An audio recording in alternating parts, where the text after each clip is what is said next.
හැටේනම් iPhone කියලා පිළිගන්නවා මගේ ගමනින්ම YouTube channel එක බලන මගේ යාළුවෝ සියලු දෙනාම. ඉතින් දිගු නිවැරදියකින් පස්සේ තමයි ඔයාලත් එක්ක අද වීඩියෝ එකකින් සම්බන්ධ වෙන්න කියලා හිතුවේ. මොකද මම දිගු කාලයක් channel එකට වීඩියෝ දැම්මේ නැහැ. ඉතින් නැවතත් ඔයාලත් එක්ක එකතු වෙන්න බලාපොරොත්තු වෙනවා. ඉස්සරහට ඔයාලට විදේශගත වෙන්න බලාපොරොත්තු වෙන අයට වැදගත් වෙන වීඩියෝ තමයි මම මේ channel එක ඔස්සේ ඔයාලට ගේන්න බලාපොරොත්තු වෙන්නේ. ඒ කියන්නේ රට රැකියාවන් සම්බන්ධ තොරතුරු තමයි.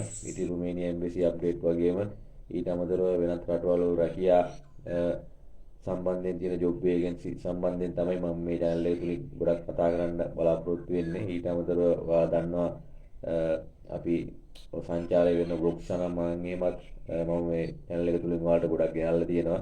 ඉතින් මම ගොඩක්ම බලාපොරොත්තු වෙන්නේ විදේශ රටකට ගිහිල්ලා තමන්ගේ ජීවිතය සුන්දර කරගන්න දඟලන අපේ තරුණ තරුණියන්ට හොඳ රැකියා අවස්ථා මොනවද තියෙන්නේ කියලා මේ channel එක ඔස්සේ ඔයාලට කියන්න තමයි මම බලාපොරොත්තු වෙන්නේ. ඉතින් අදත් ඒ වගේ වැදගත් වීඩියෝ එකක් තමයි ඔයාලට ගේන්න බලාපොරොත්තු වෙන්නේ. ඉතින් දිගු නිහඬියාවකින් පස්සේ තමයි මම අද ඔයාලට වීඩියෝ එකක් ගේන්න බලාපොරොත්තු වෙන්නේ. මොකද ටික කාලයක් මම channel එකට වීඩියෝ දැම්මේ නැහැ මගේ පෞද්ගලික ප්‍රශ්නයක් නිසා. ඉතින් දැන් ඉදිරියට වීඩියෝ ගේන්න බලාපොරොත්තු වෙනවා ඔයාලා වෙනුවෙන්. ඉතින් අදත් ඒ වගේ වැදගත් වටිනා වීඩියෝ එකක් තමයි ඔයාලට ගෙනාවේ. ඉතින් මගේ ගමනේ නිමාව channel එක subscribe කරන්න, පල්ලේ තියෙන bell icon එක click කරන්න, comment කරන්න, like කරන්න, share කරන්න. ඉතින් වීඩියෝ තව අයට බලන්න, වීඩියෝ share කරන්න. ඉතින් notification එක මාර්ගයෙන් වීඩියෝ ඔයාලගේ phone එකට ගෙන්න ගන්නවා නම් ඉතින් channel එක subscribe කරලා තියාගන්න. එතකොට ඔයාලට මගේ දාන වීඩියෝ හැම එකක්ම වගේ ඔයාලට මගේ channel එකේ බලන්න පුළුවන්. ඉතින් අද දිනේ මම කතා කරන්න බලාපොරොත්තු ඔයාලට වැදගත් වෙන ජොබ් වේකන්සි සම්බන්ධයෙන් තමයි. ඉතින් අද මම කතා කරන්න බලාපොරොත්තු වෙනවා ඊශ්‍රායෙල් රැකියා ජොබ් වේකන්සි දෙකක් සම්බන්ධයෙන්. ඉතින් අපි බලමු මේ ජොබ් වේකන්සි දෙක මොනවද. ඉතින් අපි මේ සම්බන්ධයෙන් තමයි කතා කරන්න බලාපොරොත්තු වෙන්නේ. ඉතින් අපි වීඩියෝ එකේ ඉදිරියට ගිහිල්ලා බලමු මේ ජොබ් වේකන්සි මොනවද. ඉතින් ඊශ්‍රායෙල් කියලා කියන්නේ ලංකාවේ බොහෝ පිරිසක් රැකියා කරන රටක්. ඉතින් මේ රටේ ජොබ් වේකන්සි විතර වගේ ඔයාලට දකින්න පුළුවන්. ඉතින් අදත් ඒ වගේ ජොබ් වේකන්සි දෙකක් සම්බන්ධයෙන් කතා කරන්න බලාපොරොත්තු වෙනවා. විශේෂයෙන් කියන්න ඕන තරවකාරයන්ට, බොරුකාරයන්ට, හොර ඒජන්සි වලට අහු වෙන්න එපා. මම මේ කියන්නේ විදේශ සේවා නියුක්ති කාර්යාංශය හරහා ඔයාලට ලැබිලා තියෙන ජොබ් වේකන්සි දෙකක්. ඉතින් ඒ ගැන කතා කරනවා ඔයාලට කියන්න තියෙනවා.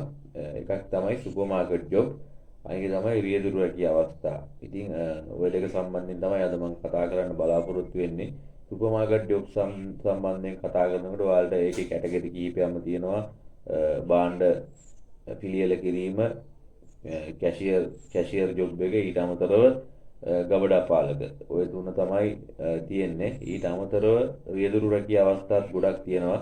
ඉතින් මේක ශ්‍රී ලංකා විදේශ සේවා නියුක්ති කාර්යාංශය යටතේ ඔයාලට ලැබෙන ජොබ් වේකන්සි දෙකක්. ඉතින් තාම වෙබ් එක ඕපන් වෙලා නැහැ. ඕපන් වුණ ගමන් තවත් වීඩියෝ එකකින් මම ඔයාලට විස්තර ගේන්නම්.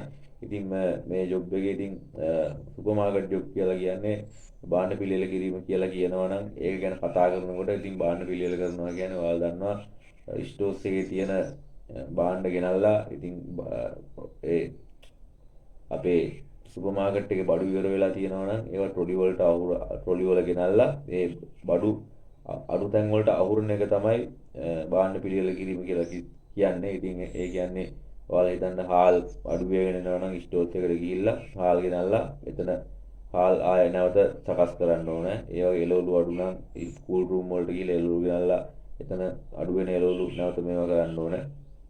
ඉතින් ඒවා තමයි භාණ්ඩ පිළියෙල කිරීම යටතේ කරන්න තියෙන. ඉතින් ෆ්‍රිජ් වල සාමාන්‍යයෙන් තියෙන දේවල් අඩු වෙනවා නම් යෝගට් එතකොට ඔය ක්‍රියාශීල නිෂ්පාදන අඩු වෙනකොට අඩු වෙගෙන එනකොට පරණ බඩු ටික ඉස්සරහට දාලා අලුත් බඩු පිටිපස්සෙන් අවරනවා. ඒකට තමයි ප්‍රෙස්ටින් ප්‍රෙස්ට් අවුට් කියලා කියන්නේ. ඉතින් ඒ විදිහට තමයි භාණ්ඩ හසුරවන්න තියෙන්නේ. ඉතින් ඕක තමයි භාණ්ඩ පිළියෙල කිරීම යටතේ තියෙන ජොබ් එක වලට කරන්න තියෙන. කැෂියර් කියලා කියන්නේ ඉතින් ඔයාලා දන්නවා භාණ්ඩ කස්ටමර් කෙනෙක් අරන් ආවට පස්සේ ඒවා එතන කැෂියර් එකට දීපුවාම ඒවා බිල් කරලා දෙන එක තමයි කැෂියර්ට තියෙන කාර්යභාරය. බිල් කරලා සමහර කැෂියර්ලා නම් පැක් කරලා දෙනවා මම දැකලා තියෙනවා ලංකාවේ. ඉතින් පිටරටවලත් එහෙම තමයි. ඉතින් ඔය ජොබ් කැටගරි එක තමයි කැෂියර් යටතේ කරන්න තියෙන්නේ. ඊට අමතරව ගබඩා පාලක කියලා කියන්නේ ඔයාලා දන්නවා ස්ටෝර්ස් එක. ස්ටෝර්ස් එකේ එන බඩු භාණ්ඩ ආදිය පිළිවෙලට ඒවා හරියට ඇවිල්ලාද කියලා බලලා ඒවා ස්ටෝස් එකේ රැක්වල අකුරුණ එක තමයි ගබඩා පාලකට කරන්න තියෙන්නේ. ඊට පස්සේ බඩු ඉෂුව කරනකොට ඒවා ලියාගෙන මොනවද යන බඩු මේ ස්ටෝස් එකෙන් එළියට යන බඩු මොනවද කියලා ඒවා ලියාගෙන හරියට ඒ ජොබ් එක කරන එක තමයි ගබඩා පාලකට කරන්න තියෙන ජොබ් එක. ඉතින් ඒ වගේම තවත් තියෙනවා ඔයාලට රියදුරු කියන්නේ ඉතින් අභ්‍යන්තර කටයුතු සඳහා ඒ කියන්නේ කූරිය සර්විස් වලට රියදුරු ඇබෑරතු තියෙනවා කියලා තියෙනවා. ඊට අමතරව රට අභ්‍යන්තර කටයුතු සඳහා ඒ කියන්නේ රට අභ්‍යන්තරයේ ගෙවල් වලත් නිවෙස් වලත් රියදුරු රැකියාව තියෙනවා. ඉතින් මේ ජොබ් කැටගරි දෙක තමයි ඔයාලට දැනට ශ්‍රී ලංකා විදේශ සේවා නියුක්ති කාර්යාංශය යටතේ ඊශ්‍රායල් රටට තියෙන ජොබ් වේකන්සි. ඉතින් ඉදිරියටත් මේ වගේ ජොබ් වේකන්සි සම්බන්ධයෙන් වීඩියෝ මම ඔයාලට ගේන්න බලාපොරොත්තු වෙනවා. ඉතින් අදත් වටිනා වීඩියෝ එකක් තමයි ඔයාලට ගෙනාවේ. ඉතින් දිගු නිහඬයකින් පස්සේ තමයි මම මේ වීඩියෝ එක ඔයාලට ගෙනාවේ. ඉතින් නැවතත් මගේ වීඩියෝ බලන්න, මගේ channel එක නරඹන්න, මේ වීඩියෝ වටිනවා නම් දන්න කෙනෙකුට ෂෙයා කරන්න මේ වීඩියෝ බලන්න. ඉතින් මම මයුරනාථ සංජීව ගමනේ නිමාව YouTube channel එක. ඉතින් subscribe කරන්න, like කරන්න, share කරන්න. මම අදට ගිහිල්ලා එන්න තවත් මේ වගේ වටිනා වීඩියෝ අරගෙන ඔයාලගේ රට රැකියා සීනේ හැබෑ කරන්න මම ඔයාලා වෙනුවෙන් වීඩියෝ අරගෙන නැවතත් වීඩියෝ වලට සම්බන්ධ වෙනවා. සියලු දෙනාටම ජය වේවා. තිරුවන් සරණයි. good luck.